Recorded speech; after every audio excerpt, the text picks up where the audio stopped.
오랜만에 다시 로마서 강해로 돌아왔습니다. 우리가 예수를 믿음으로 구원받고 죄 사함을 얻었다고 말하지만 여전히 우리 자신을 보면 죄 문제 때문에 갈등하고 왜 이렇게 죄를 버리지 못하는지, 너무나 그 죄 문제 때문에 힘들다 하시는 분이 계십니까? 예수를 믿으면 이런 것들은 다 없어져야 되고, 죄도 좀 덜 짓고 욕심도 좀 덜 내고 이 죄에 대한 갈등도 좀 사라져야 되는데 여전히 그대로 남아있다는 거예요.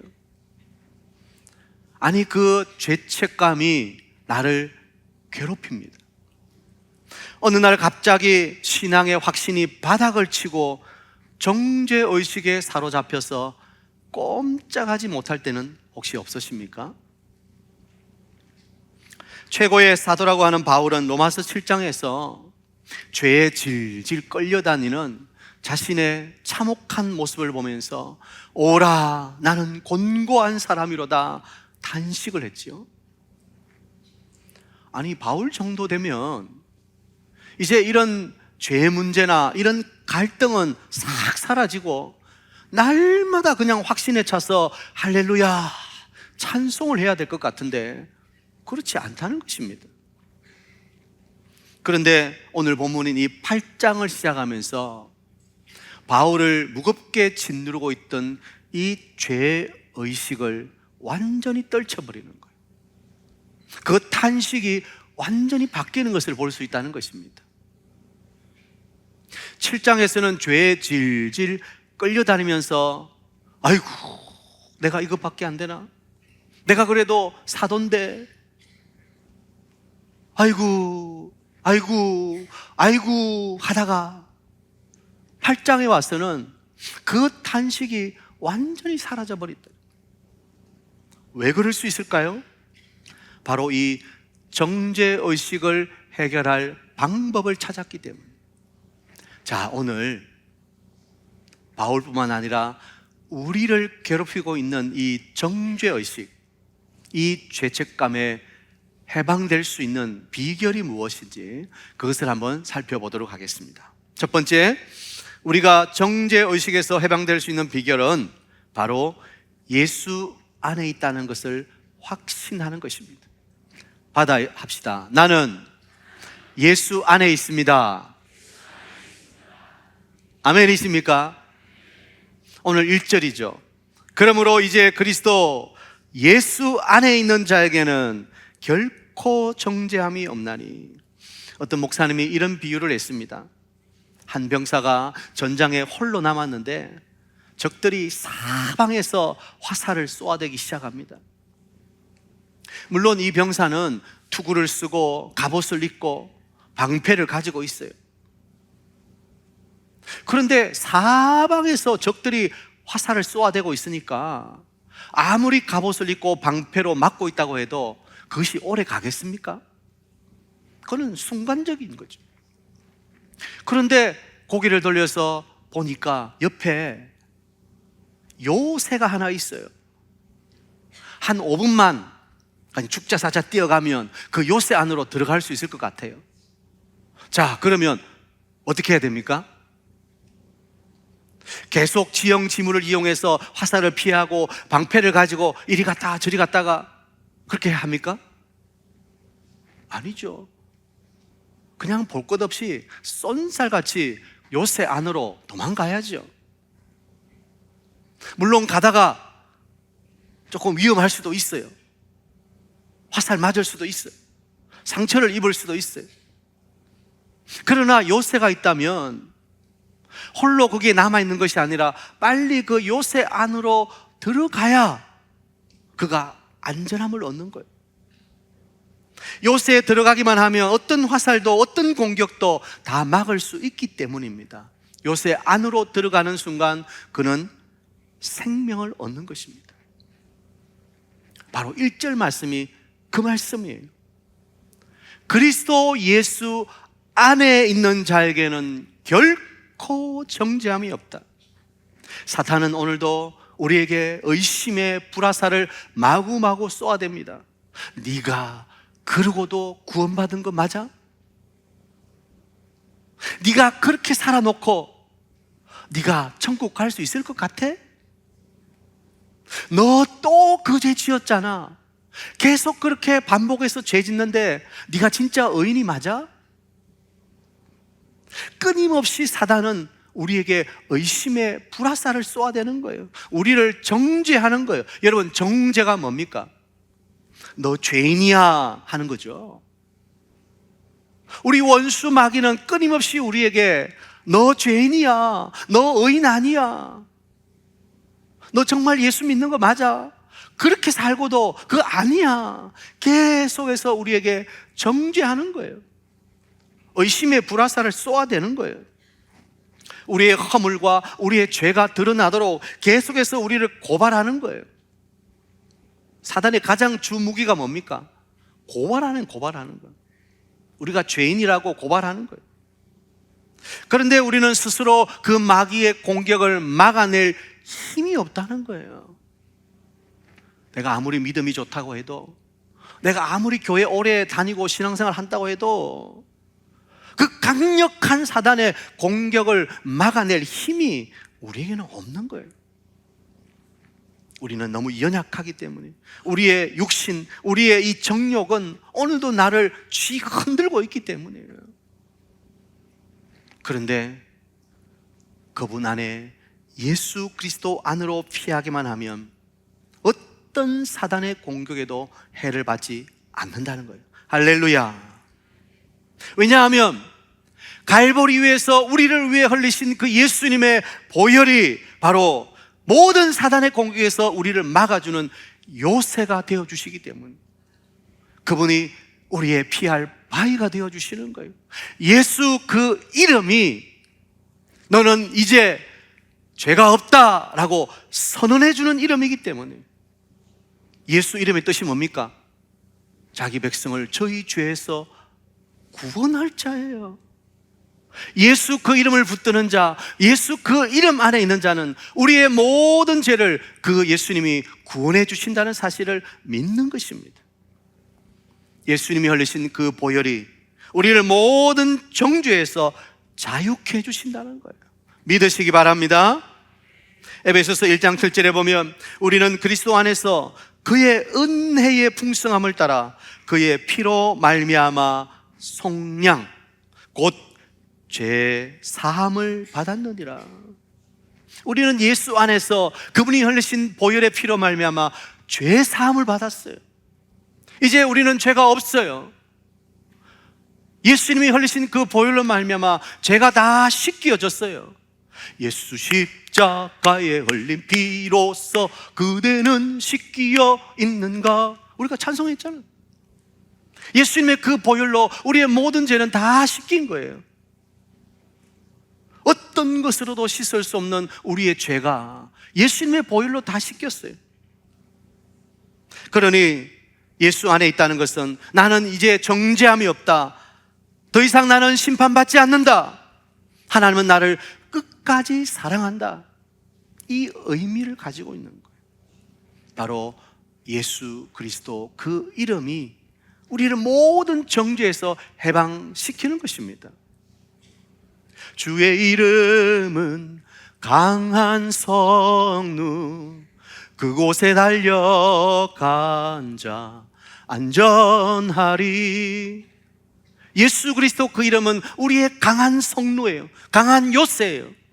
그곳에 달려간 자는 안전함을 얻는 거예요. 그 안에 있는 자는 모든 죄에서 해방받고 자유함을 얻는 것입니다. 할렐루야.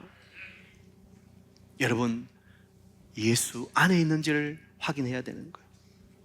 정말 내가 예수 안에 있느냐? 그리스도 안에 있다는 말은 단순한 위치적 개념이 아닙니다. 내가 교회 안에 있다고 예수 안에 있는 게 아니에요. 예수 안에 있다는 이 말은 내 삶 전체가 새롭게 정의되는 존재적인 변화를 의미하는 거예요. 우리의 존재 자체가 변화되었다는 거예요. 여러분, 변화된 존재임을 믿습니까? 우리는 이전에 육신의 욕심을 따라 행하던 본질상 진노의 자녀였어요. 허물과 죄로 죽었던 자였어요. 그런데 이제는 예수 그리스도의 피로 하나님과 화목되고 이제는 하나님의 자녀가 되었어요. 이것을 우리가 확신하는 거예요. 오늘 예배하는 여러분, 하나님의 자녀인 것을 믿습니까? 더 이상 우리는 죄의 자식이 아니에요. 예수 안에서 우리는 하나님의 자녀인 것을 확신해야 돼요. 내 아버지는 위에 계신 하나님이세요. 우리의 존재가 이렇게 변화되었다는 것을 확신하는 거예요. 이게 얼마나 중요한지 몰라요. 왜 우리가 자꾸 정죄의식에 흔들립니까? 사단이 쏘아대는 불화살에 이리저리 왔다 갔다 합니까? 내 모든 죄가 예수님의 십자가로 씻음받았다는 것을 확신하지 못하기 때문에. 그래도 조금 남아가지고 어떻게 하든지 내 죄 문제를 내가 좀 해결해야 되는데, 예수님의 십자가는 우리의 모든 죄, 과거의 지은 죄, 현재의 지은 죄, 미래의 지을 모든 죄까지 다 용서해 주신 것을 믿으시기 바랍니다. 우리는 그 예수님의 보혈로 말미암아 완전히 변화된 거예요. 나는 이제 하나님의 자녀가 된 거예요. 우리가 예수 믿고 그분을 주로 고백할 때 그리스도가 우리 안에 들어오시고 우리가 그분 안으로 들어가는 이 신비적인 연합이 이루어지는 거예요. 지금 여러분 안에 누가 계십니까? 예수님이 계십니까? 이 신비적인 연합이 이루어지는 거예요. 이것을 우리가 믿어야 되는 거예요. 정죄의식 속에서 자유할 수 있는 비결은 예수님의 보혈이 내 모든 죄를 다 씻어주셨다는 거예요. 나는 예전의 내가 아니다. 이제 나는 하나님의 자녀다. 제가 자주 인용을 합니다만, 어거스틴이 옛날에 얼마나 젊을 때 허랑방탕했습니까? 여자도 가까이 하고. 그런데 어느 날 길거리 가면서 어떤 여자가 쪼르르 달려와서 어거스틴 하면서 나하고도 오늘 한 잔. 옛날에 같이 술 마시던 여자예요. 근데 어거스틴이 어떻게 했다고요? 너는 예전에 너일지 모르지만 나는 예전에 나가 아니야. 나는 이제 예수 믿음으로 변화되었어. 가자!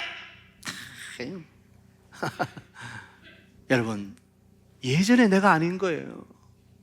예수 안에서 나는 완전히 신분이 변화되었어요. 예전에는 세상을 먹고 마시고 세상 것을 붙들고 살았지만, 본질상 진노의 자녀, 육신의 정욕대로 살았지만, 이제 예수 그리스도 안에서 나는 완전히 새롭게 변화된 하늘나라 자녀, 하나님의 자녀다. 이 확신이 우리에게 있어야 되는 거예요. 내가 어떤 죄를 짓더라도 나는 이제 구원이 취소되지 않는다. 여전히 하나님은 나를 사랑하시고 나를 버리지 아니하신다. 이 확신이 우리에게 있어야 되는 거예요. 그런데 그리스도 안에 있다는 것은 그것만으로 그치면 안 돼. 나는 이제 하나님의 자녀니까 내가 어떤 죄를 지어도 나는 괜찮다. 그걸로 그치면 안 되는 거예요. 예수 안에 있다는 것은 이제 더 이상 나 스스로를 기준으로 삼지 않는다는 거예요. 내 삶의 중심이 더 이상 내가 아니라 그리스도라는 사실이에요. 단순히 믿습니다, 할렐루야, 아멘, 이거로 끝나면 안 되는 거예요.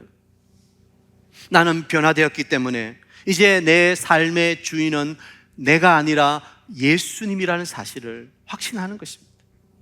그리스도의 생명을 내 안에 가지고 있기 때문에 이제는 그분의 뜻을 따라 살아가는 존재가 되었다는 거예요. 아멘입니까?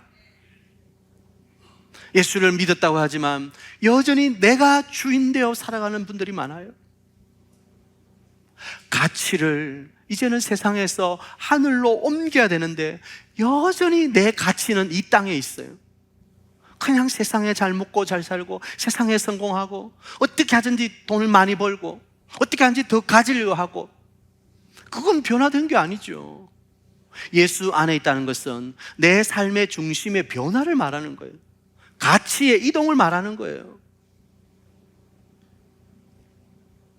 더 이상 내 자아가 중심이 아니라 그리스도, 그분이 나의 주인이고 그분이 나의 삶의 중심이라는 고백이 있는 거예요. 그 확신이 있는 거예요. 이것이 그리스도 예수 안에 있는 것입니다. 여러분, 교회 안에 있다고 안심하지 마세요. 교회에 나왔다고 안심하지 마세요. 여러분은 그리스도 예수 안에 있어야 됩니다. 그분을 믿고 그분으로 내 삶이 변화된 것을 확신해야 돼. 더 이상 내가 나의 삶의 주인이 아니라 예수님이 내 삶의 주인인 것을 고백할 수 있어야 되는 거예요. 저는 오늘 2부 예배에 나온 여러분 모두가 이 복음 안에 날마다 새로워지게 되기를 축복합니다. 여러분, 이 복음이 확신이 되어지면요, 불안과 두려움과 죄책은 물러가고 그 자리를 평안과 담대함과 자유가 채우게 되는 거예요. 진리를 알지니 진리가 너희를 자유케 하리라. 우리는 자유로운 사람들이에요. 왜 자꾸 죄에 매여가지고 죄에 눌리고 죄책감 속에 괴로워하고 갈등해야 됩니까? 이 복음의 진리가 우리를 자유케 한다고 했는데, 더 이상 죄는 나를 괴롭히지 못한다. 예수의 보혈이 내 모든 죄를 씻었다. 그러므로 내 삶의 주인은 이제 내가 아니라 예수 그리스도다. 그것을 고백할 수 있어야 됩니다. 사랑하는 여러분, 예수님을 의지하십시오. 갈보리 언덕으로 피하십시오. 십자가를 요새로 삼고 그곳으로 달려가십시오. 그러면 우리는 정죄를 당하지 않는 거예요. 예수님께서도 요한복음 15장에서 나는 포도나무요 너희는 가지라 비유하셨잖아요. 그러면서 하신 말씀이 뭐예요? 너희가 내 안에, 내가 너희 안에 있으면 이 사람은 과실을 많이 맺나니 너희가 나를 떠나서는 아무것도 할 수 없다는 거예요. 여러분, 우리는 예수님 떠나서는, 예수님 밖에 있어서는 아무것도 할 수 없는 존재들이에요. 예수 안에 있을 때 우리는 풍성한 열매를 맺고 더 이상 사단의 불화살 공격 앞에 무릎 꿇지 아니하고 나는 자유한 자다, 나는 하나님의 자녀다, 예수 그리스도의 보혈이 내 모든 죄를 씻어주셨다, 담대하게 고백할 수 있는 거예요. 로마서 8장 33절 34절을 보면 이렇게 말했어요. 누가 능히 하나님께서 택하신 자들을 고발하리요? 어렵다 하시는 하나님, 누가 우리를 고발합니까? 사단이 우리를 고발하는 거예요. 누가 정죄하리요? 사단이 우리를 정죄하는 거예요. 죽으실 뿐 아니라 다시 살아나신 이는 그리스도 예수시니 그는 하나님 보좌 우편에 계신 자요 우리를 위하여 간구하시는 자시니라. 이 말이 무슨 말입니까? 우리를 위해 죽으시고 우리를 위해 다시 부활하시고 우리 위해 다시 오실 예수님께서 우리를 위해서 하나님께, 아버지, 제가 저들의 죄를 위해서 죽었지 않습니까? 제가 흘린 그 보혈이 저들의 죄를 다 씻어주지 않았습니까? 그러니 이제 저들은 죄가 없습니다. 우리 예수님께서 그렇게 말씀해 주신다는 거예요. 변호해 주신다는 거예요. 그러니 아무리 사단이 공격해도 우리는 정죄를 당할 수 없다는 사실이에요. 저는 우리 사역중계 모든 성도님들이 그리스도 예수 안에 있게 되기를 축복합니다. 그리고 그 안에 있는 자에게는 결코 정죄함이 없다는 이 말씀을 붙들게 되기를 축복합니다. 예수 안에 있는 자, 예수를 믿고 예수님으로 변화된 자, 그 예수님이 내 삶의 주인이라고 고백하는 자는 사단이 아무리 불화살을 쏘아대도 우리는 넘어지지 않는 거예요. 이 믿음으로 힘차게 믿음의 확신을 가지고 전진하는 우리 성도님들 다 되시기를 축복합니다. 두 번째, 우리가 정죄의식에서 해방될 수 있는 비결은 성령님을 의지하는 거예요. 받아합시다. 성령을 의지하는 것입니다. 2절에 보면 이는 그리스도 예수 안에 있는 자에게는 결코 정죄함이 없다고 했어요. 그런데 그 정죄함이 없는 이유를 2절에 이는 그리스도 예수 안에 있는 생명의 성령의 법이 죄와 사망의 법에서 너를 해방하였습니다. 우리를 죄와 사망의 법에서 해방하는 것은 뭐예요? 성령이에요. 성령. 로마서 8장을 읽어보면 아시겠지만 로마서 8장에는 성령 혹은 영이라는 단어가 무려 20번이나 나와요. 20회가 나와요. 그래서 이 로마서 8장을 성령장이라고 말해요. 성령장. 고린도서 13장을 사랑장이라고 하고 15장을 부활장이라고 말하고 히브리서 11장을 믿음장이라고 말하듯이 이 로마서 8장은 성령장이에요. 성령장. 예수 믿고 그리스도를 고백하는 그 순간 우리 속에 성령님이 임하시는 거예요. 그런데 그 성령님은 어떤 분이십니까? 생명의 능력을 일으키는 분이에요. 그래서 오늘 성경에 보면 생명의 성령의 법이라고 한 거예요. 여러분, 성령님은 어떤 분이세요? 생명의 역사를 일으키는 분이에요. 그런데 그분은 그리스도 예수 안에 있습니다. 다시 말하면 성령은 예수님을 증거하는 영이라는 거예요. 요한복음 16장 13절 14절 그러나 진리의 성령이 오시면 그가 너희를 모든 진리 가운데로 인도하시리니 그가 스스로 말하지 않고 오직 들은 것을 말하며 장래일을 너에게 알리시리라. 그 다음 14절이 중요합니다. 읽습니다. 시작. 그가 내 영광을 나타내리니 내 것을 가지고 너희에게 알리시겠습니다. 내 것, 나를, 바로 예수님을 증거하는 영이에요. 여러분, 예수님은 2000년 전에 저 유대 땅에서 십자가에 돌아가셨어요. 십자가에 돌아가신 것은 하나의 사건이었어요. 그런데 2000년 전에 그 사건이 오늘 내가 믿어지고 오늘 내가 그것을 믿음으로 내가 구원을 받는 이 효력을 발생하는 것은 누가 하는 거예요? 성령이 하시는 거예요. 성령님은 예수님께서 우리에게 이루신 그 구원의 사역을 실제적으로 우리 안에 이루시는, 역사하는 생명의 영인 것입니다. 좀 어렵죠? 이 로마서는 교리서기 때문에 좀 어려워요. 그러나 여러분 잘 들으셔야 돼요. 성령님은 그리스도의 영입니다. 그분은 우리 안에서 그리스도께서 이루신 그 구속 사역이 실제적으로 우리 안에 역사하도록 하는 역사의 영인 거예요. 그래서 생명의 성령이라고 하는, 생명의 성령. 그분은 우리 안에 그리스도의 그 구원의 역사가 이루어지도록 생명력을 주시는 분이세요. 내 안에 믿음의 효력을 발휘하고 구원을 가져다 주시는 성령이에요. 성령은 예수님이 영으로 우리 안에 거하시는 거예요. 마찬가지예요. 그래서 성령을 그리스도의 영이라고 해도 틀리지 않는 거예요. 사실 그동안 우리는 이 성령에 대해서 약간, 특히 우리 장로교는 이 성령에 대해서는 조금 밀어내기, 그리스도, 말씀, 기도, 구원 이런 것을 너무 강조하면서도 성령 하면 그거는 저 오순절이나 저 좀 약간 이상한 데서 하는, 자꾸 성령 하면 방언을 생각하고 성령 하면 뭔가 기적을 생각하고 능력을 생각하는. 아니에요. 성령은 하나님이십니다. 성령은 우리 안에 그리스도의 그 구속 사역이 이루어지도록 하시는 인격적인 하나님이신 거예요. 여러분, 성령님을 신뢰하고 성령님을 의지해야 됩니다. 아까 앞에 말씀에 지금 예수님은 어디 계신다고 하셨어요? 하나님 보좌 우편에 계신 자요, 우리를 위하여 친히 간구하시는 자시니라. 아니, 예수님은 하나님 우편에 계신다고 했는데 어떻게 그분이 또 내 안에 거하지? 분신술을 쓰시나?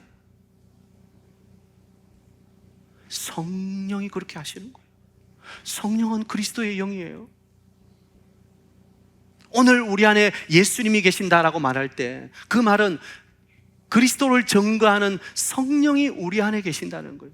그분은 영이시기 때문에 제한이 없으십니다. 그분은 우리 모두에게 계실 수 있는 분이세요. 아니, 이것뿐만 아니라 한국에 지금 예배하는 모든 교회도 성령이 함께하고 계시는 거예요. 아니, 열방에 지금 흩어져 있는 모든 선교사님들이 드리는 예배 가운데도 그 성령님은 함께하고 계시는 거예요. 성령은 공간과 시간의 제약을 받지 않는 영이시기 때문에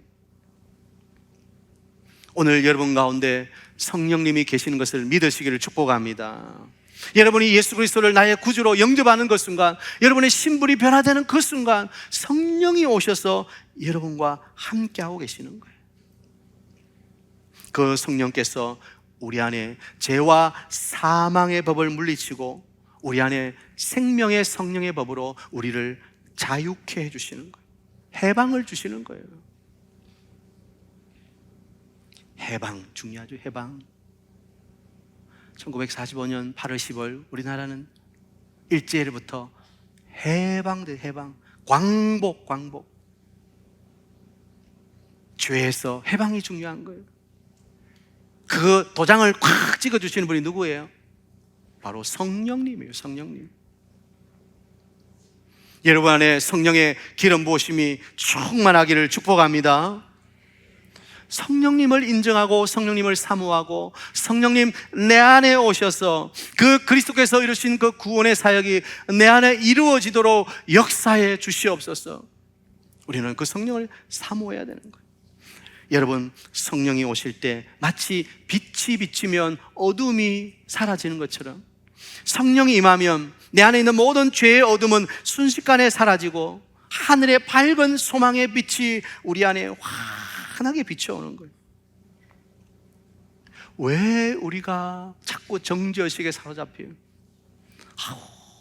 반복적으로 내가 죄를 짓는데 내가 이래가지고 정말 하나님 사랑을 계속 받을 수 있겠나? 이러다가 혹시 천국도 못 가는 거 아닌가? 왜 자꾸 의심이 들어요? 내 안에 성령으로 충만하지 못하기 때문에, 의심으로 충만하기 때문에. 그 의심을 물리치는 것은 성령의 역사예요. 성령. 여러분 안에 성령께서 충만하게 역사하셔서 여러분을 괴롭히고 넘어지게 하는 모든 의심이, 불안이, 죄책감이 떠나가게 되길 축복합니다. 여러분, 우리는 성령의 사람이에요. 성령이 우리 안에 계시는데 왜 우리가 정죄를 당합니까? 성령은 우리를 해방시켜 주셨는데 다시 자꾸 끌려가려고, 노예되려고, 죄인 되려고 하지 마세요. 우리는 이미 자유한 자들입니다. 성령이 우리 안에 계시는 거예요. 그분은 떠나갔다가 다시 들어왔다가, 떠나갔다가 다시 들어왔다가 그렇게 하는 분이 아니에요. 항상 우리 안에 함께 계시는 분이에요. 그런데 중요한 것은 우리가 우리 안에 계신 그 성령님을 인정하고 그 성령님으로 충만하도록 사모할 때 그 성령님은 우리 안에서 계속해서 우리를 사로잡아 주시고 우리의 생각과 우리의 언어와 또 우리의 삶을 이끌어 주시는 거예요. 성령님은 놀라우신 분이십니다. 그분이 오늘도 우리 안에 계셔서 우리 삶을 인도하고 계시는 거예요. 우리가 어떻게 하나님이 기뻐하시는 믿음의 삶을 살 수 있습니까? 내 의지로 되는 것이 아니라 성령의 역사로 되는 거예요. 성령의 충만함으로 되는 거예요. 저는 오늘 예배하는 우리 사이동교회 모든 성도님들이 성령으로 충만하게 되기를 다시 한번 축복합니다. 성령이 계시는 사람은 더 이상 죄인이라고 말할 수 없는 거예요. 여러분, 신앙생활을 어떤 감정과 느낌으로 하려고 하지 마세요. 내가 은혜 받고 찬양하다가 눈물이 나고 말씀 듣다가 아멘, 그렇게 느낌이 오면 야, 내가 그래도 하나님의 사람이다, 자꾸 느낌으로 나의 구원을 생각하려고 해요. 우리의 신앙은 느낌이 아니에요. 실제적으로 내 안에 계신 성령님을 의지하는 것입니다. 그 성령님을 붙드는 거예요.